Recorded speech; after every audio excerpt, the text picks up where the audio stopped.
नमस्कार सर. नमस्कार. बोला. नमस्कार रसिक हो. दुसऱ्या सत्रामध्ये आपल्या सर्वांचं हार्दिक स्वागत आहे. ज्येष्ठ समाजसेवक, ज्येष्ठ चित्रकार, शिवजागर प्रतिष्ठानच्या माध्यमातून आदर्श मातांचा ज्यांनी फार मोठ्या प्रमाणामध्ये सन्मान हा सातत्याने केलेला आहे, असे सामाजिक जाणीवेचे आदर्श शिक्षक अमृत टेकाळे सर यांची मुलाखत आपण घेत आहोत. गेल्या भागामध्ये त्यांची कौटुंबिक पार्श्वभूमी, त्यांचं बालपण, त्यांची जडणघडण, गुरुजनांचा प्रभाव आणि चित्रकलेचा त्यांना लागलेला ध्यास हा भाग आपण समजावून घेतला. एखादा व्यक्ती आपल्या आयुष्यामध्ये येतो आणि आपल्या आयुष्याला कलाटणी देऊन जातो आणि आपल्या जीवनाचं सोनं होऊन जातं. असे विठोबा कुंभार गुरुजी आपल्या आयुष्यामध्ये आले. ते नेमकं तो प्रसंग जो आहे त्याच्या पुढचा भाग काय घडला, मग आपल्या गावी ते आले सर विठोबा कुंभार गुरुजी. त्यांनी आपल्या चित्रकलेची प्रशंसा केली. पुढं काय घडलं? काय नाही, ते म्हणजे शाळेत तू नवीन प्रवेश घे, 10वीला रेग्युलर अभ्यास कर, 10वी पास हो, ड्रॉइंगचे एलिमेंटरी इंटरमिडिएट अशा 2 परीक्षा असतात, त्यातली एक इंटरमिडिएटची परीक्षा दे, ते अत्यावश्यक आहे. आणि 10वी आणि इंटरमिडिएटचे प्रमाणपत्र मिळाल्यानंतर तुला कॉलेजला ॲडमिशन मिळू शकते ड्रॉइंग टीचर पदवी घेण्यासाठी. आणि म्हणून मी शाळेत गेलो, ॲडमिशन घेतलं आणि त्यांना सांगितलं की सर मी आता रेग्युलर ॲडमिशन घेतलेलं आहे. आणि मग त्याच वेळी त्यांनी असा विचार केला की आपली सासरवाडी वाठवडा आहे आणि मग माझी गैरसोय आहे, तर तुझे छोटे बंधुराज शिवाजीराव हे तुझा घरून डबा आणतील, माझी सासू माझा डबा देईल आणि आपण एकत्रित राहू म्हणजे. आणि म्हणून त्यांनी मला सांगितलं की आपण रूम करून राहू. मग रूम हा विषय आल्यानंतर मी रूमसाठी तर शाळा सुटली होती. मग मी त्यांना असं म्हणालो किंवा रूम करता येत नाही आपल्याला, आमचे वडील काय पैसे देत नाही. ते म्हणजे तुला काय आले पैशावर, रूम मी करणार, मी ठेवणार आणि तू काहीच करायचं नाही, तू फक्त अभ्यास कर म्हणजे. म्हणलं चांगलं आहे. मग या पद्धतीने आम्ही रूम पार्टनर म्हणून एकत्रित राहायला लागलो. त्यांची अडचण होती, गरिबीतून आली होती, त्यांना सगळ्या गरिबीची जाणीव होत्या. त्यांनी सांगितलं का माझी सुद्धा आई वडील गाडगे करतात, खेड्यापाड्यात जातात, डोक्यावर घेऊन ते विकतात, ते विकलेले त्या काळात पैसे मिळत नव्हते, तर ते लोक धान्य देत होतात. मग ते धान्य घरी आणायचं, निवडायचं, पुन्हा गिरणीला न्यायचं, दळायचं आणि मग त्यानंतर आम्हाला भाकर मिळत होती. त्याच्यात आमचा 1 वाजेपर्यंत टाईम जात होता. म्हणजे इतक्या त्या गरिबीतून कष्टातून ते आल्या असल्या कारणानं त्यांनाही माझी जाणीव कळाली. आणि मग ते म्हणले की आता तो काही नाही, मला सगळं येते, आपण गावाकडे आणलेलं जरी अन्न शिळत असलं, विकलं जात असलं, तर आपण या ठिकाणी स्वयंपाक करू. म्हणून पहिला आम्ही वातीचा स्टोव घेतला आणि त्यांच्याकडून मी स्वयंपाक करायला शिकलो. भाकरी सगळं त्यांचं बघून ते भाकरी करायचा, स्वयंपाक करायचा, काय भांडे कुंडे असेल ते घासायचे, त्यांचे कपडे धुवायचे. त्या काळात फरशीची रूम नव्हती, ती दर दिवसाला मी बाहेरून शेण आणायचं, रूम सारवायची. स्वावलंबन मूल्य हे आपाप रुजला गेला आपल्यामध्ये. त्याच्यामुळे तिथं काय सहनशीलता आली, सगळं झालं. गुरुजी म्हणजे आपले पालन करते हा विचार त्या ठिकाणी असल्या कारणानं मला ते आडावून पाणी आणून कपडे धुवायचे काही लाज वाटली नाही. घरातली फरशी नसल्या कारणानं ते शेण आणून सारायचे काय वाटले नाही. भांडे घासायचे, स्वयंपाक करायचा, चहा करायचा, सगळं त्यांच्यापासून मी शिकलो. आणि म्हणून ते कसं झालं, आम्ही दोघे एका विचाराचे झालो शेवटपर्यंत. आणि मग 10वीला पास झालो. मग त्याच्यानंतर त्यांनी प्रयत्न केला, म्हणजे काय कॉलेज कुठे माहिती नव्हतं ना आपल्याला. मग ते शनिवार माझं गव्हर्नमेंट कॉलेज आहे, प्रायव्हेट नांदेडला आहे, तिकडे कोकणात मालवणला आहे. मग त्यांनी ती मालवणमधून पदवी घेतली होती कलेची. तर म्हणजे तुला ती जमणार नाही, खूप लांब आहे कोकण, तर आपल्या नांदेडला जा. नांदेडला अभिनव चित्रशाळा नांदेड, त्र्यंबक कला महर्षी त्यांची ते संस्था होती. आणि मग तिथं तू जा म्हणून त्यांनी मला पत्र दिलं. तिथे त्यांचे एक शिक्षक होते, तांबे प्राध्यापक. काय नाव त्यांचं? तांबे. अच्छा. आणि मग ते तांबे सरांची बदली झाली होती. मी भेटलो त्याला, ते म्हणजे आता तू आलास खरा म्हणजे, पण मी आता परत चाललो म्हणजे पुण्याला आणि इथं ॲडमिशन घे. आणि त्या पद्धतीने मी तिथं ॲडमिशन घेतलं. आणि मग पायाभूत हा पहिल्या वर्षाचा कोर्स असतो, तो पास झालो. ATD मधला. हा पायाभूत कोर्स असतो पहिला. आणि दुसऱ्या वर्षाला ATD म्हणतात. मग ते 2 वर्षाचा कोर्स झाला की आर्ट टीचर डिप्लोमा कोर्स झाला, मग आर्ट टीचरची नोकरी लागू शकते. हा सरळ साधा सोपा कार्यक्रम असल्या कारणानं आणि आम्हाला काय चित्रकलेची आवड असल्यामुळे अभ्यासाचा काही विषयच नव्हता हा, हा, ना. हा. गणित नाही, इंग्रजी नाही, काही तसलं भानगडीच नाही. चित्र काढायचे, रंग भरायचे, चित्र काढायचे, रंग भरायचे. आणि ते चित्र काढीत असताना प्रत्येक 8 दिवसाला आमचा सप्ताह भरायचा पेंटिंगचा. म्हणजे 8 दिवसात जेवढी चित्र राहिली काढली क्लासमध्ये ते भिंतीवर लावायची. आणि ते गुरुजींनी पहिला दुसरा कोण आहे, मग त्याची आमचा पहिला दुसरा नंबर आले की आम्हाला आनंद वाटायचा की अरे सगळ्यापेक्षा माझं चित्र चांगलं आहे. आणि मग ती गुणवत्ता वाढत गेली आमची. आणि ते चांगलं काम त्या पद्धतीनं आम्हाला झाल्यामुळं पहिल्या वर्ष आमचं निघालं. कला महर्षी त्र्यंबक वसेकर सरांच्या काही आठवणी सांगू शकाल सर? तुमचे गुरु होते ते. हा, ते प्राचार्य होते. त्यांचा मुलगा सुभाष वसेकर बालसाहित्यिक पण ते होते, चित्रकार होते. आणि ते मी फाउंडेशनला गेलो. ते वसेकरांच्या ताब्यात ती संस्था आहे. आणि त्यांचे वडील त्यापासून आयुक्त झाले, संस्था चालक होते ते, पण ते बाकीचे काही करत नव्हते. पण वसेकर आम्हाला ते समजावून सांगत होते चित्र पेंटिंग कसे असतात, काय असतात, प्रदर्शन भरण्यासाठी काय करायचं, यावेळेस कोणतं घ्यायचं, स्टील लाईफ घ्यायचं का, वस्तुचित्र घ्यायचं का, डिमेज संकल्प घ्यायचा, डिझाईन घ्यायचं का नेचर घ्यायचं का, असे प्रत्येक 5-6 सब्जेक्ट होते. त्या प्रत्येक सब्जेक्टमध्ये माझ्या चित्राला बक्षीस मिळत गेली. आणि त्यावेळेस त्यांनी जसं विद्यार्थ्यांचं शाळेचं स्नेहसंमेलन असते तसं आमचं एक स्नेहसंमेलन झालं. आणि त्याने एक आदर्श शिक्षक कसा असावा हे निबंध ठेवला होता. आणि वक्तृत्व स्पर्धेला तोच विषय होता. आणि मग माझ्याबरोबर जे त्या क्लासमध्ये शिक्षक आले होते ते डेप्युटेड आलेले शिक्षक होते जिल्हा परिषदचे. त्यावेळेस शासनाने काय केलं, कंपल्सरी प्रत्येक हायस्कूलला ड्रॉइंग टीचर असला पाहिजे. आणि मग काय डेप्युटेशन आलेले शिक्षक होते. आणि मी त्यांना नावाच होतो, त्याला 5-6 वर्ष झाले शिक्षक होते. पण आदर्श शिक्षक कसा असावा ह्याच्यावर त्यांनी एक वक्तृत्व स्पर्धा ठेवली होती. ते नवीन जे शिक्षक होते ते बोलले त्यांच्या पद्धतीनं. मी मात्र माझ्या पद्धतीनं ते व्याख्यान दिलं की त्याच्यात माझा पहिला नंबर आला. की मला बोलता येतं ही संकल्पना मला तिथं रुजली गेली. खूप चांगलं झालं सर हे. कारण कसं हात खूप दिवस झालं असं आमच्याकडे जेव्हा आम्ही सहकारी होतो सर 1997-2008 दिवसभरात आम्ही असं एकमेकांच्या हातात हात किती वेळ दिला असेल सांगता येत नाही. समान धर्मा समविचारी माणसं. कारण इथं प्राध्यापक पाठक पण आपल्याला भेटलेले सर. हो, मी सांगते ना, वसेकर आहे, सुभाष वसेकर. आणि दुसऱ्या वर्षी पाठक आली तिथं. आणि सर असंच परिपाठामध्ये शाळेमध्ये सुद्धा विद्यार्थ्यांना बोलत असायचे. त्या आठवणी पण मला एकदम जाग्या झाल्या म्हणून ते माझा हात इकडं सराकडे गेला असा. नांदेडच्या वास्तव्यामध्ये कुणी नरहर कुरुंदकर म्हणा, कोणाची व्याख्यानं काही अनुभवली काही आपण? हो, नांदेडमध्ये ज्या ज्या ठिकाणी व्याख्यानं होती तिथं मला जाऊन ऐकायची सवय लागली पुन्हा. म्हणजे मला बोलता येतं म्हणल्यानंतर. आणि रिकामी वेळ असल्यानंतर दुपारनंतर यशवंत कॉलेजमध्ये राहायची, इकडे पीपल्स कॉलेजमध्ये व्याख्यानं राहायची. आम्ही त्या काळात भाग्यनगरला राहायला आलो. पहिल्या वर्षी होळीवर राहत होतो प्रतिभा निकेतनच्या संस्थेच्या एका हॉलमध्ये शाळा भरत होती. पण नवीन वस्ती झाल्यानंतर इकडं भाग्यनगरला आलो. आणि मग तिकडे आल्यानंतर नाना 10वी पास झाला होता. कुठं झाली 10वी पास? मुरुडला झाली. आणि मग ह्याचं शाळेचं काय करायचं. आणि मग ते वडील म्हणले आता दोघं एका ठिकाणी शिकायचं. कारण वडील जे म्हणे ते पूर्व काळ आमचा होता. त्याच्यामुळे ही लातूरला राहायचा विचार करत होता. आणि मी नांदेडला. मग 2 ठिकाणी खोली भाडं कोण दिले, 2 ठिकाणचं म्हणजे सगळं ना. त्यामुळे म्हणजे तू तिकडे जायचं तिच्याबरोबर. भावाच्या वेळेस कुठे झालं त्यावेळेस? यशवंत कॉलेज. वा. आणि त्याच्या वेळेस ही घटना अशी घडली, त्याने यशवंत कॉलेजला ॲडमिशन घेतलं. मग दुसऱ्या का तिसऱ्या दिवशीच आम्ही असं निघालो की मला कर म्हणा, मला काही इथं नको. त्याला मी म्हणलं ती ॲडमिशन फीस घेतली तर मला वाटतं 400 का 300 काहीतरी रुपये होती. ती आता माघार देत नाहीत की म्हणलं. आणि आपल्याला तर पैशाची गरज आहे. मग ते आमच्याकडे क्लास चालला होता शाळेत तिथेच. त्याला असं चालू घ्यायला ते करमणूक गेले. तर याला मी एक चित्रपट बघायला पाठवलं होतं किंवा करमणूक म्हणून काहीतरी. कोणता असेल?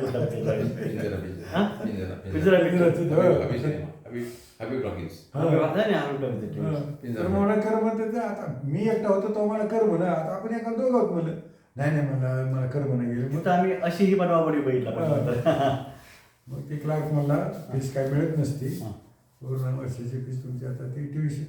आणि मोठ्या बंधू तुमचे शिकायला होते कुठे होते? मोठे बंधू 10वीला मुरुडलाच होते. तिथून शिवाजी महाविद्यालय उमरगा तिथं ते 11वी-12वीला गेले. आर्ट्स का? आर्ट्स. 11वीला का गेले? आता 10वीनंतर काय करायचं? कारण आम्हाला कॉलेजच्या जवळ कुठेच नव्हतं, लातूरशिवाय तिकडं धाराशिव. मग बाहेर कुठे कोण ठेवणार? मग ह्यांनी शोध लावला की उमरग्याला एक वसतिगृह आहे आणि त्या वसतिगृहाला फक्त 10 रुपये महिना फीस मिळाली की राहायचं आणि जेवायचं सगळं मिळते. ₹10 कमवा आणि शिका. त्या 10 रुपयासाठी मग ते आमच्यावरती त्यांचे ते 2 मित्र महादेव कुंड आणि शिवाजी कुंड, ते ज्ञानोबा दगडू आबे म्हणून एक होतं, हे तिघं चौघं जाऊन तिथं ॲडमिशन घेतलं आणि मग त्यांचं चाललं आपलं 10 रुपये. पण त्यांना 10 रुपये मिळून सुद्धा महाग कठीण काळ. कमावणी शिकायची त्यावेळेस पण होती सर.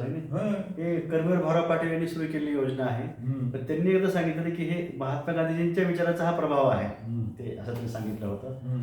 आणखीन तुम्ही आता अभिनव चित्रशाळेमध्ये एचडीचा कोर्स तुम्ही जो पूर्ण केला, डिप्लोमा ज्याला म्हणू आपण, मग त्याच्या पुढचा जो प्रवास आहे एचडीच्या पुढचा, आपण कुठे होता नंतरच्या काळामध्ये? ते एचडी झाल्यानंतर मी मुलाखती देत निघालो.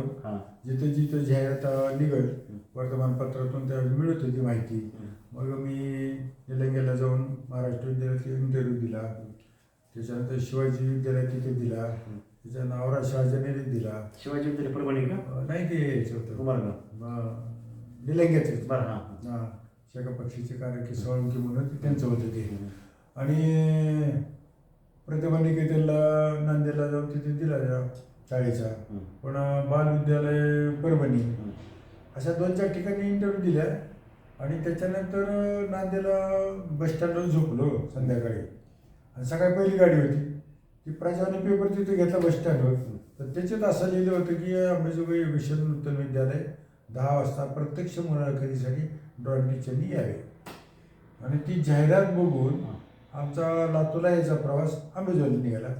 वा, तुम्ही तर जर सरांनी मुक्काम त्याच्याऐवजी कुठे लॉजला केला असता, पेपर सरांच्या वाटत आला नसता कदाचित आणि मुलाखत आली नसती. काही गोष्टीला त्याग करायला शिकलं पाहिजे आपण, त्यातून सुद्धा काही चांगलं घडतं पुढे. मग ते पेपर घेतला. मग अंबेजोगाई गाडी लागली. आम्ही अंबेजोगाईच्या गाडीत आलो. बसस्टँड बघितलं, बाजूला रेगड हॉटेल बघितलं. मग तिचे हातपाय तोंड धुतले.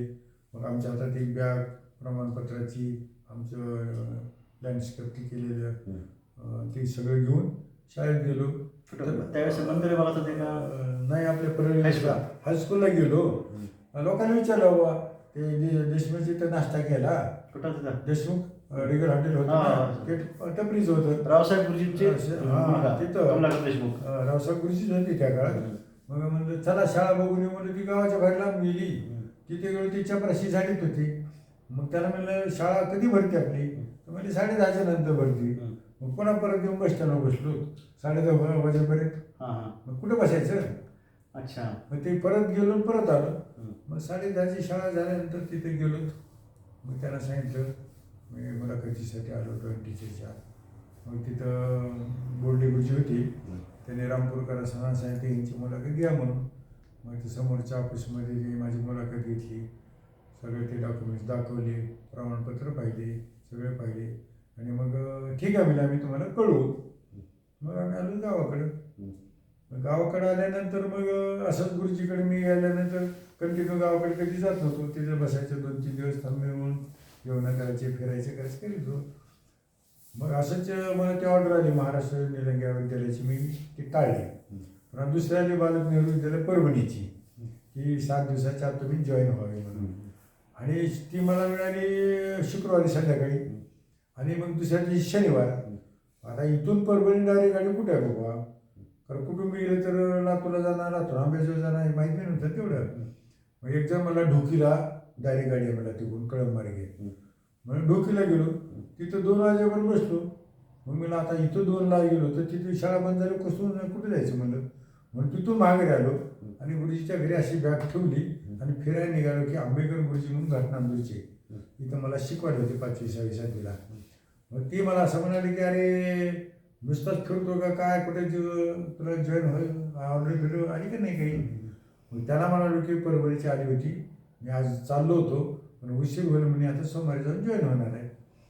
मग त्याला बोलत म्हणलं की योगेश्वर नृत्य विद्यालय आंबेजोला तिथला पण मी इंटरव्ह्यू दिला, पण आणखी त्यांनी काही कळवलेलं नाही.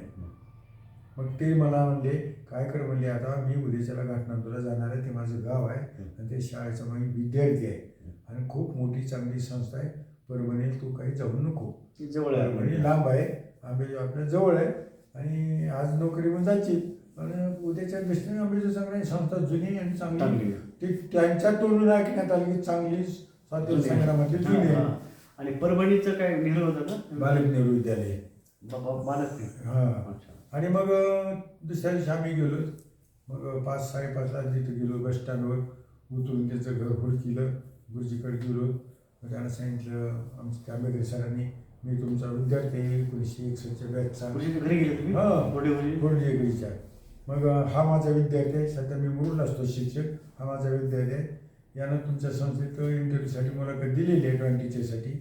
तर मी म्हणालो चला आपण चौकशी करू, म्हणून आलो म्हणले मी आता गावाकडे जाणार आहे म्हणले.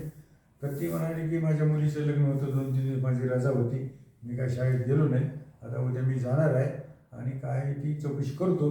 तर तू काय कर, आता समोर कुठेतरी राहायची सोय कर. मग त्या बसस्टँडच्या समोर एक होती राहायची सोय लाज असलेली, मग तिथं राहिलो रात्रभर. सकाळी 7 वाजता गेलो त्यांच्या घरी, सगळं ते त्यांना दाखवलं. मग म्हणजे शाळेत या, त्यांना ते पाहिलेलं पसंत पडलं आणि शाळेत गेल्यानंतर मग 10:30ला गेलो. गेल्याबरोबर त्यांना अमुकर सरांना बोलवलं की यांचा तुम्ही इंटरव्ह्यू घेतला का? घेतला. कसं काय? चांगले आहेत म्हणले. मग जाऊ म्हणले, तुम्हाला नोकरी लागली म्हणले. आम्ही म्हणलं तोंडी कसं गावाकडे जाऊन काय सांगू मग लिखित काहीच नाही घे, काही नाही म्हणलं 2 तारखेला या म्हणले. मग खुली करून जाऊ का? आम्हाला शंका, खुली करून जाऊ का? म्हणजे खुली करून जावा, म्हणजे आला विश्वास. आणि त्या पद्धतीने आमचा आंबेजोगाईला कॉल दिला त्यावेळेस नव्हता. त्यांनी तोंडी सांगितलं 2 तारखेपासून या तुम्ही. आणि मग आम्ही त्यांच्या शब्दाखातर चला बाबा आपल्या संस्था मोठी चांगली आहे, विश्वासपात्र दिसते, मग ते सगळं वैभव बघूनच आम्ही हात केलेले. मग ठीक आहे म्हणलं. म्हणून मग जाताना आम्हाला शंका जास्ती आली म्हणून आम्ही त्यांना म्हणलं की खुली करून जाऊ का? त्यांनी दिला होकार. म्हणजे हां, त्या पद्धतीने आम्ही 2 तारखेच्या तयारीने पुन्हा शाळेत. आणखी कोणी तर नव्हतं मुलाखतीला? नाही, फक्त रामकुर सरांनी म्हणजे आणखी कोणी मुलाखतीला आलं नव्हतं का म्हटलं? नाही, मी एकटाच होतो, हां, कुणीच नव्हतं. आता ही मुलाखत झाली, आपण योगेश्वरी लुथर विद्यालयाच्या मंदिर विभागात आपण सेवेसाठी आलात. तुमची सुरुवात झाली ती मंदिरामध्ये झाली असेल? नाही, ते खाली सोनकांबळे होते आणि मी वरच्या 8वी-9वीला शिकवत होतो. किती वर्ष? एक 8-10-15 दिवस बघितले त्यांनी. मग माझं नवीन अभ्यासक्रमच होतं ना, आणि सोनकांबळेचं जुने अभ्यासक्रमच होतं. मग त्यांच्या ते लक्षात आले की मग त्यांनी सांगितलं की 10-15 दिवसाचं एक पिरियड होऊन गेला, तुम्ही 1 तारखेपासून मंदिर विभागात जाऊ म्हणजे आपली तिथं शाळा असते म्हणजे. त्यांच्यामुळे मला माहिती आहे. मग दुसऱ्या दिवशी सकाळी 7ला तिकडे गेलो. फडके गुरुजी होते, अनंत फडके गुरुजी, बोर्डे गुरुजी म्हणजे सोनपेठकर गुरुजी. आणि मग मंदिर विभागात मी जॉईन झालो.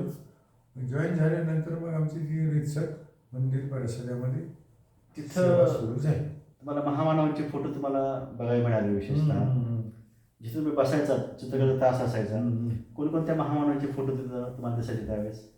पुढे त्या शाळेत तिथे गेल्यानंतर मग प्रत्येक जण मला सांगायचा की आतली जी संगीत खुर्ची, संगीत रूम होते, स्वामीजी इथं बसायचे, स्वामीजी इथं बसायचे, स्वामीजी संध्याकाळी मुक्कामी इथं करायचे.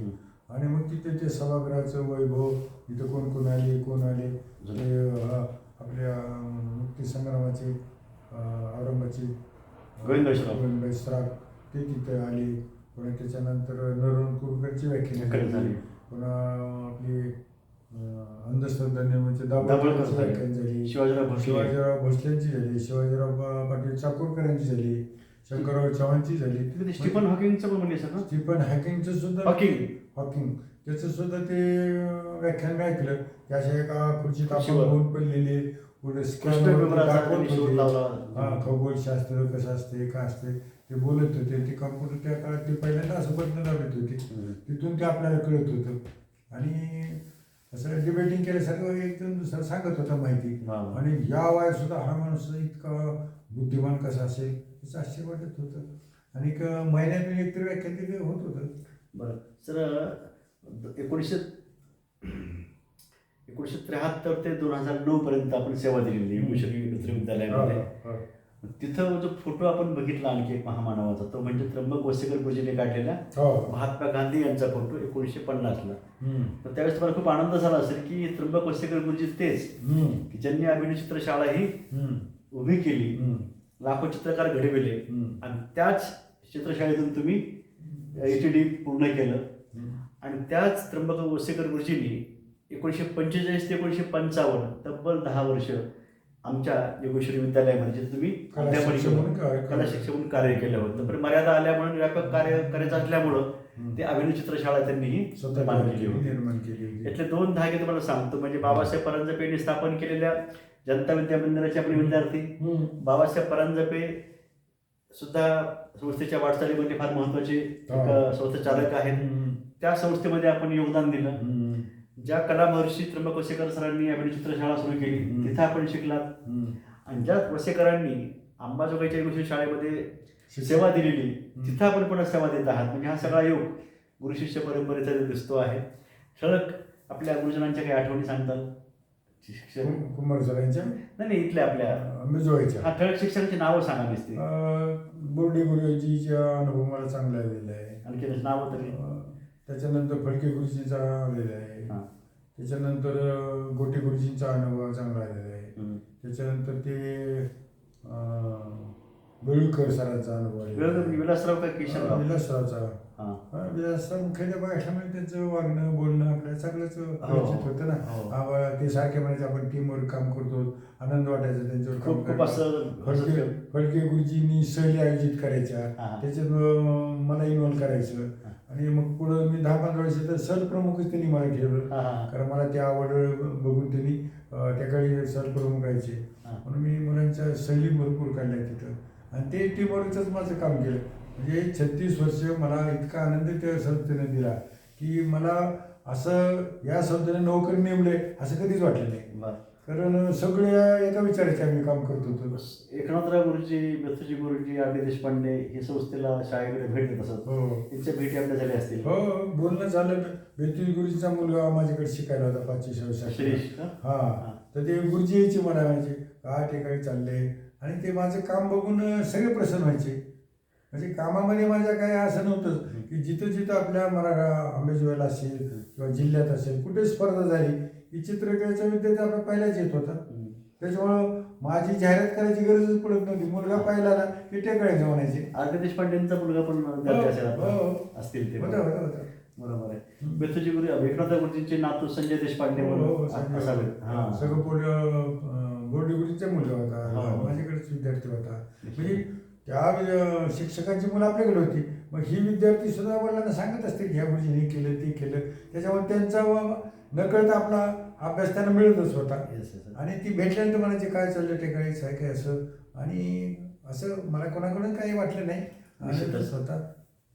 योगेश्वरी नृत्य विद्यालयामध्ये सर सेवेला रुजू झाले, त्यांची सेवा सुरू आहे आणि विद्यार्थी खूप चांगले सर घडवत आहेत. त्यांच्या सहकार्याबद्दल सर भरभरून बोलत आहेत. आणखी योगेश्वरी शाळेच्या असंख्य आठवणी आहेत. 1997 ते 2008 या काळामध्ये मी सरांचा सहकारी राहिलो आहे. त्यावेळेसच्या आपण आठवणी काही आहेत त्याही आपण जाग्या करूया. त्याचबरोबर सरांनी विद्यार्थ्यांच्या आयुष्यामध्ये जीवनाचे रंगसुद्धा कसे भरलेले आहेत चित्रकलेसोबत तेही जाणून घेऊ. अंबाजोगाईतील शिवजयंती सुरू होण्यामध्ये सुद्धा ज्यांचा पुढाकार होता त्यामध्ये सरसुद्धा अतिशय महत्त्वाचे होते. त्यांची भूमिका, त्यांचं कार्य हे महत्त्वाचं आहे. याच अंबाजोगाईमध्ये पुन्हा शिवजागर प्रतिष्ठान हे स्थापन झालं. त्यातून काय कार्य घडलं तेही जाणून घेऊ. आणखी बरंच काही जाणून घ्यायचं आहे. त्याचबरोबर साई मंदिर ट्रस्टच्या वतीनं सुद्धा किंवा मानस प्रतिष्ठानच्या वतीनं समाजोपयोगी वेगवेगळे उपक्रम हे घेतले गेलेले आहेत. हा सगळा प्रवास आपण जाणून घेऊया पुढील सत्रांमध्ये. आपण सर खूप भरभरून सांगत आहात, मोकळेपणानं असं छानपैकी बोलत राहा, सांगत राहा आणि ही कृतज्ञता आपण व्यक्त करत राहूया. भेटूया, तोपर्यंत नमस्कार.